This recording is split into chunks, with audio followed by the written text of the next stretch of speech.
बाकी जो बचे अभी और अड्डे हैं आतंकवादी, उनको भी खत्म करने का वक्त आ चुका है। अब ये वक्त आ गया है, जो पीओके है उसे लेने का वक्त आ गया है और भारत का वो अभिन्न अंग है पीओके, तो वापस से उसे भारत में शामिल करना चाहिए। भारत वो पहला देश है जो आतंकवाद के लिए लड़ रहा है। ये भारत वही एक पहला देश है जहां से ये आतंकवादियों के विरोध में पहला फतवा जारी हुआ है। जिस तरह से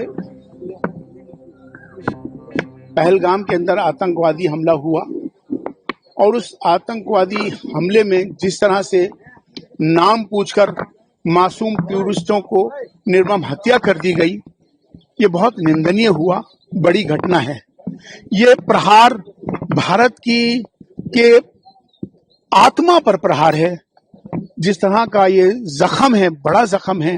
जिस तरह से हमारे देश के प्रधानमंत्री नरेंद्र मोदी जी ने जो कहा कि उन देशों के साथ जब तक बातचीत नहीं होगी कि जब तक वो आतंकवाद को खत्म नहीं कर देते, और जिस तरह से अभी ये सारे मामला जो हुए हैं, जिस पर हमारे भारत ने, हमारी आर्मी ने, फौज ने, सेना ने जो मुकाबला किया और उस मुकाबले के अंदर जो उन्होंने जवाब दिया, ऑपरेशन सिंदूर, ये ऑपरेशन सिंदूर उन विधवाओं के लिए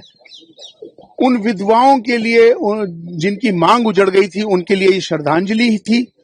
वो आतंकवादी अड्डों को वहां से खत्म कर दिया गया और वहां का जो आतंकवादी था मसूद अजहर चिल्ला चिल्ला कर कह रहा था कि वो उसके परिवार को मार दिया गया। तो मुझे लगता है कि अंजाम उसको पता चल गया है और बहुत सारे आतंकवादी मारे गए हैं, अड्डे नष्ट हो गए हैं, जिसका डिक्लेयर पाकिस्तान ने खुद भी कर लिया है। तो मुझे लगता है कि जो बाकी जो बचे अभी और अड्डे हैं आतंकवादी, उनको भी खत्म करने का वक्त आ चुका है और खास तौर पर अब ये वक्त आ गया है, जो पीओके है उसे लेने का वक्त आ गया है और भारत का वो अभिन्न अंग है पीओके, तो वापस से उसे भारत में शामिल करना चाहिए और जिससे कि उन लोगों को ये समझ में आ जाए, पाकिस्तान को, कि जिस तरह की उन्होंने हरकतें करी हैं, जिस तरह से आतंकवाद का बढ़ावा दिया है, अब उनको उसका जवाब देने का वक्त आ गया है। बलूचिस्तान भी लगातार मांग कर रहा है। बलूचिस्तान का मसला आजादी का आज का नहीं है। वहां पर जिस तरह के बलूचिस्तान के जो लोगों को, उनके जो ट्राइब्स हैं, कबीले हैं, उन पर जो पाकिस्तान जुल्म कर रहा है, उन पर जातियां कर रहा है, उनकी औरतों पर जिस तरह का अत्याचार करा जा रहा है, उनके नौजवानों को मारा जा रहा है, तो कहीं ना कहीं अब वक्त आ गया है कि बलूचिस्तान की आजादी होनी चाहिए और आजादी सबका हक है। तो बलूचिस्तान आजाद हो, ये हम चाहते हैं। इंदौर में मोहसिन नाम के व्यक्ति पर आरोप लगे गंभीर, कई घटनाएं हो रही हैं। कौन सा तुम्हारा?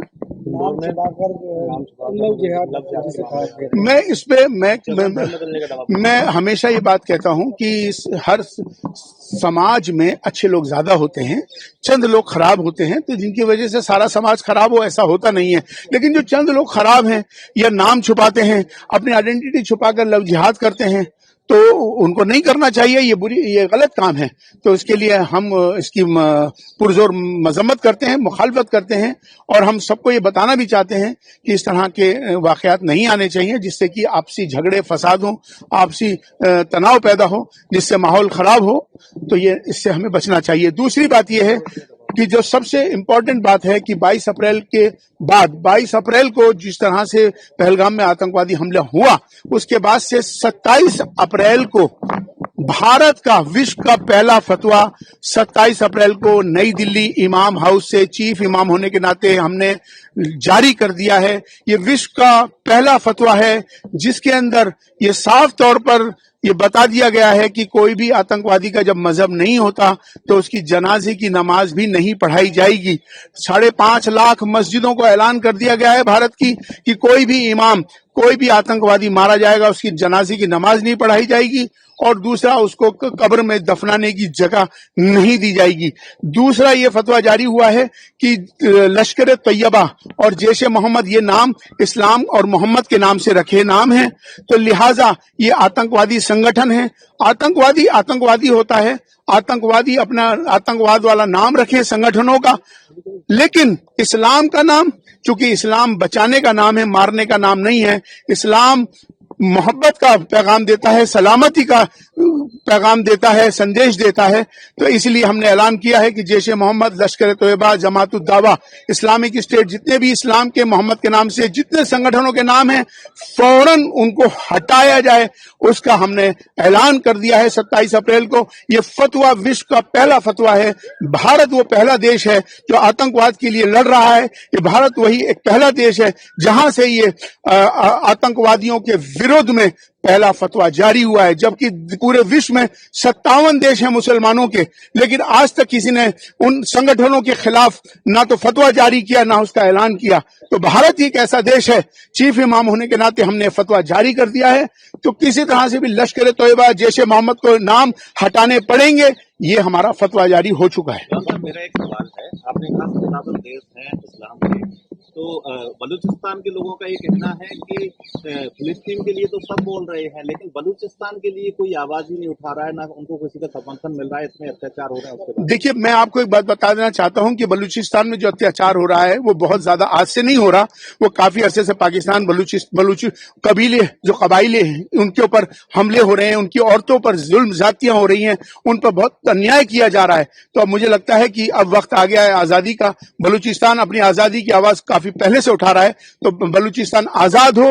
और दूसरा, चाइना के अंदर जो मुसलमानों पर जो जुल्म हो रहा है उसकी कोई बात क्यों नहीं करते हैं वो 57 देश? सबको करना चाहिए। जो चाइना के अंदर जो मुसलमान हैं उन पर चाइना किस तरह से जुल्म करता है, तो हमें सबको ये चाहिए कि जुल्म कहीं भी हो, किसी के साथ भी हो, जुल्म जुल्म है, जुल्म नहीं होना चाहिए। बांग्लादेश में यूनिस सरकार को बांग्लादेश की सेना ने अल्टीमेटम दे दिया, चुनाव कराई, क्योंकि हमने देखा बांग्लादेश में बर्बरता हुई, हिंदुओं के साथ में तमाम चीजें हुई, और यूनिस सरकार जो है चीन के साथ मिलकर भारत खिलाफी कदम उठाती है लगातार। ये बिल्कुल, ये तो यही तो दुख की बात है। आज बांग्लादेश, जब बांग्लादेश बना था तो सहयोग किसने किया था? भारत ने सहयोग किया था। और आज तक उसके इंफ्रास्ट्रक्चर को डेवलप करने में, उसके विकास को करने में सबसे बड़ा योगदान और सहयोग भारत का रहा है। भारत ने हमेशा अपने पड़ोसी देशों के साथ बहुत अच्छे रिश्ते नाते रखे, लेकिन जिस तरह से वो दूसरों के बहकावे में आकर आज बांग्लादेश और बांग्लादेश के जो संगठन है जो भारत के विरुद्ध कार्रवाई कर रहे हैं, हंगामा कर रहे हैं और यहाँ लोगों को भेज रहे हैं, ये बहुत दुख की बात है। लेकिन हमने कह दिया है, चीफ इमाम होने के नाते हमने इसका ऐलान किया था, और तमाम हमने कहा था कि जिस तरह से जो वहां पर अल्पसंख्यक जो हिंदू हैं उनके ऊपर जो जुल्म ज्यादती हो रही है वो बिल्कुल नहीं है।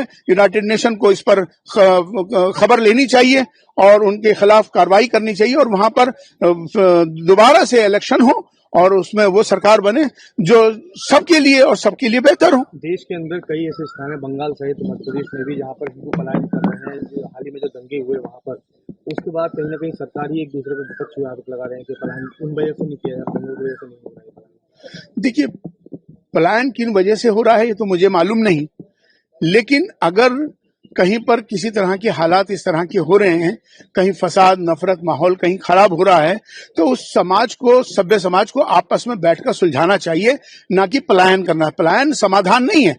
हमें, अगर आपस में, हम भारत में रहते, एक परिवार है भारत, हम एक मिल के रहेंगे, प्यार से रहेंगे, मोहब्बत से रहेंगे, तो इख्तलाफ खत्म होगा। तो संवाद एक ऐसा माध्यम है कि जिसकी वजह से सारी प्रॉब्लम्स दूर हो सकती हैं, चाहे वो समाज हो, चाहे वो संगठन हो, सबको मिलकर हर संवाद को बरकरार रखना चाहिए। संवाद के जरिए से गलतफहमियां दूर होनी चाहिए।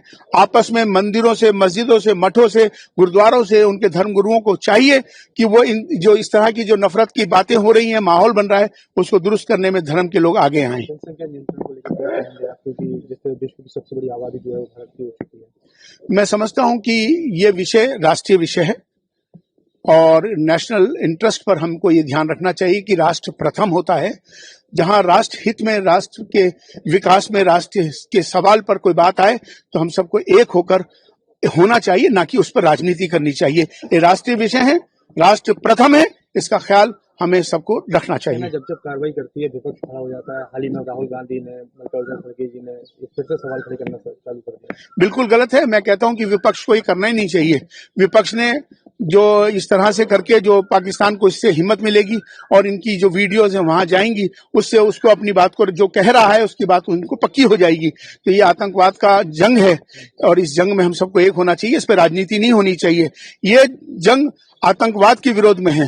तो मुझे लगता है कि विपक्ष को मैं तभी ईमानदार मानता कि जब वो 2014 के बाद से प्रधानमंत्री नरेंद्र मोदी जी ने जो भी कार्य किए उनकी एक दो काम की सराहना करते, हम विपक्ष को ईमानदार मानते। उनके हम ईमानदार, सवाली निशान मेरा विपक्ष पर है कि आज तक उन्होंने, विपक्ष ने कोई तारीफ ही नहीं करी किसी काम की। तो कहीं ना कहीं मेरा सवालिया निशान विपक्ष पर है।